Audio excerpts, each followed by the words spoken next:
Hello and welcome back to my channel. My name is Mardi. Usually on Sundays I would try to upload like a reading vlog because I try to do them like weekly, but this week it just didn't seem finished yet. I haven't read that much, so instead we're going to do my reading wrap up for this summer, which includes the months of June to August. I didn't read that much, so this isn't going to be too long. I only read 5 books, which is due to me having exams and also doing a lot of extracurricular voluntary stuff at my university. So reading-wise, this definitely was like the worst summer I've ever had, but except for that, it was one of the best summers I've ever had, so you know, you gain some, you lose some. So the first book I finished in June. I actually started back in April. In this case, the reason I didn't finish it earlier is because I just didn't like it. It's called The Long Ships, a Saga of the Viking Age by Frans Bengtsson.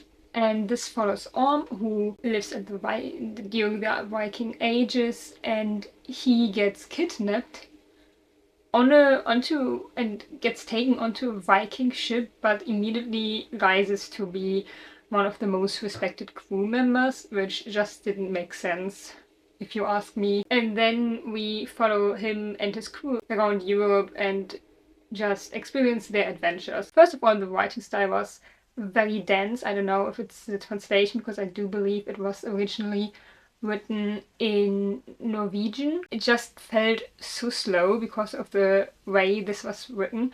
And then also there were so many coincidences. Like they would meet a random person somewhere in Norway, or like modern Norway or modern Sweden or Denmark or wherever, and then meet them again in modern Spain. Like, not everybody during those times just traveled several thousand kilometers over the sea. That just didn't make sense. And at the same time, it was also kind of boring. Like, a lot was happening, but there was no tension built up. I didn't care about the characters. There were some funny parts, which was the only redeeming thing, and which is the only reason I gave this 2 stars instead of 1. The next book I'm not gonna rate anything, because this was something I read for university. I didn't have to read it, but I sometimes like to read the books that my professors recommend just to gain a feeling of the subject. That book was called Sozialwissenschaftliche Denkweisen, Eine Einführung by Friedrich Kröll. This was for my sociology class. The book was, honestly, it was fine. It's a textbook.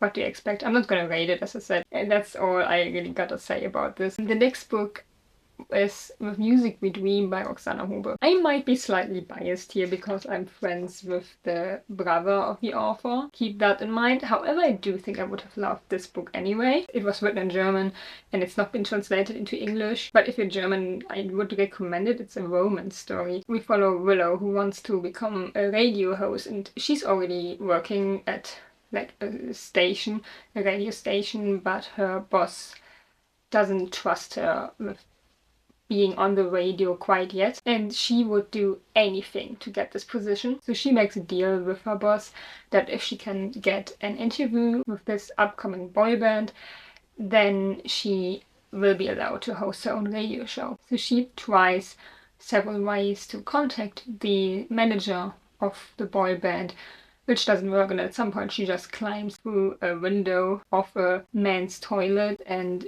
then by accident meets the bassist of the band. They are seen together, and then for several reasons that are explained in the book and actually make kind of at least a little bit sense, and they start dating. And I like this book a lot. It's very Wattpad-y, so if you like into Wattpad stories, this might be a good book for you.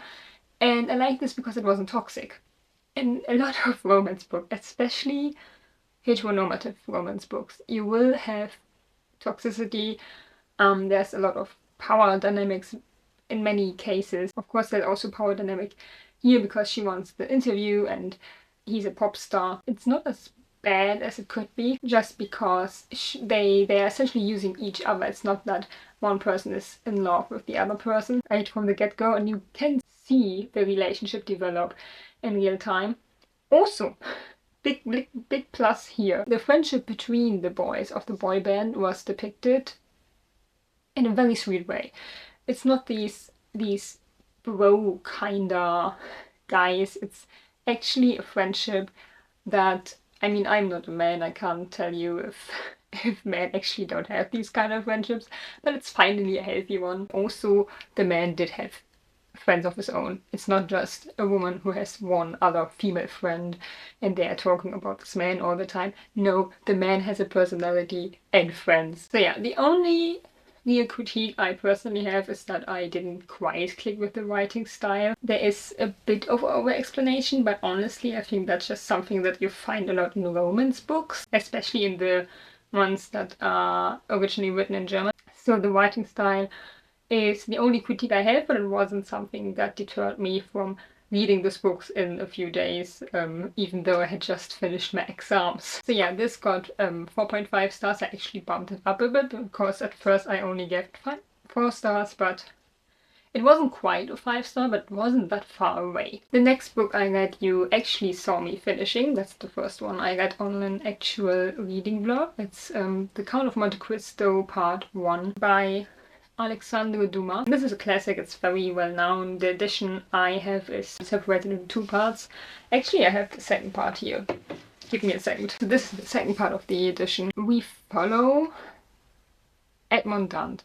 He is falsely accused of treason by people who want to get back at him for different reasons. He's a very innocent, naive boy. He can't imagine that anybody would have any bad intentions. He thinks he's friends with everybody. And then he gets thrown into prison because of these false accusations. And he realizes that the world just isn't the place that he thought it was. He realizes that he's been betrayed by people that he called his friends. And then he manages to flee from prison and he wants his revenge.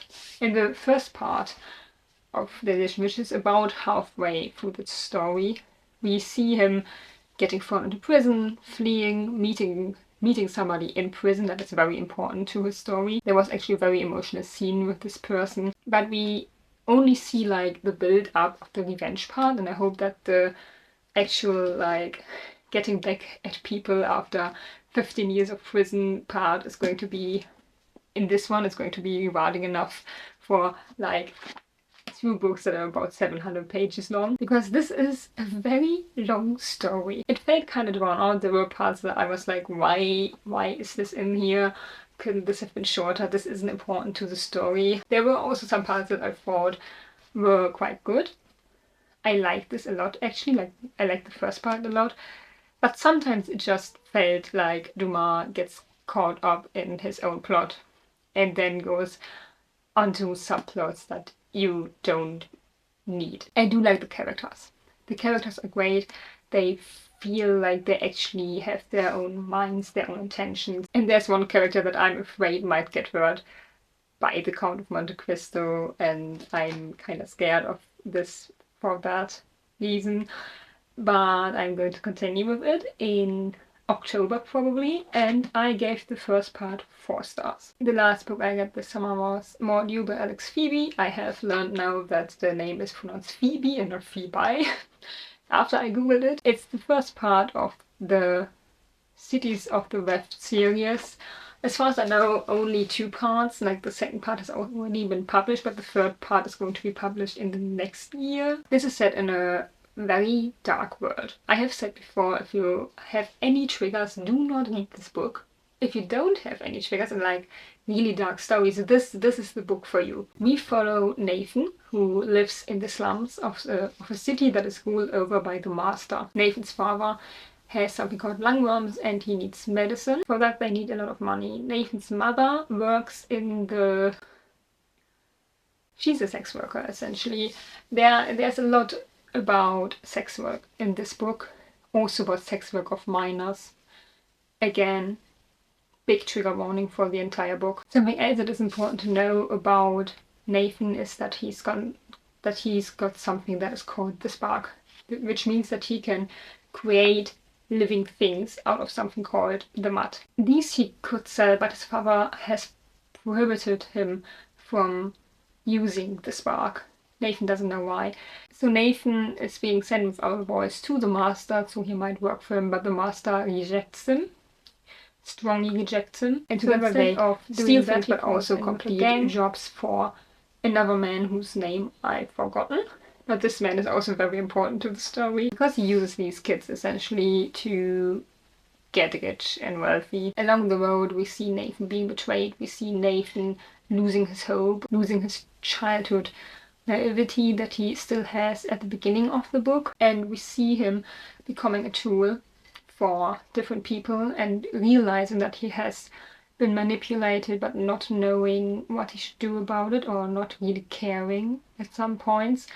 It was kind of emotional. I did really feel for this child that had so many things taken away from him right from the get-go. At some points it did lose me a bit because of the change in atmosphere, because we start out with this like really dark atmosphere.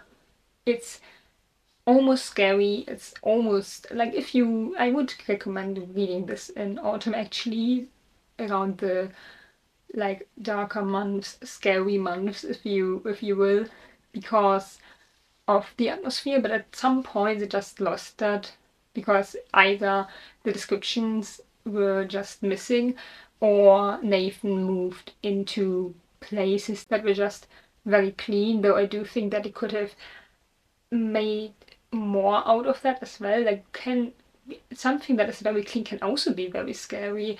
If something is very clinical, like very wide, that can also be a point of atmosphere if you do it right, and that was missing. That's my critique for this book, and that did actually pull me out of the story at some points. In the end I gave this book 4 stars, and I really continue with the series. Those were all the books I read this summer. As I said, this was not a good summer reading wise. Apart from that, it was a fantastic summer, but I didn't read as much. I also didn't have any 5 stars, which, I mean, if you only read 6 books, what do you expect? But I hope that the second half of the year, or now it's like the last third of the year, will be a bit better.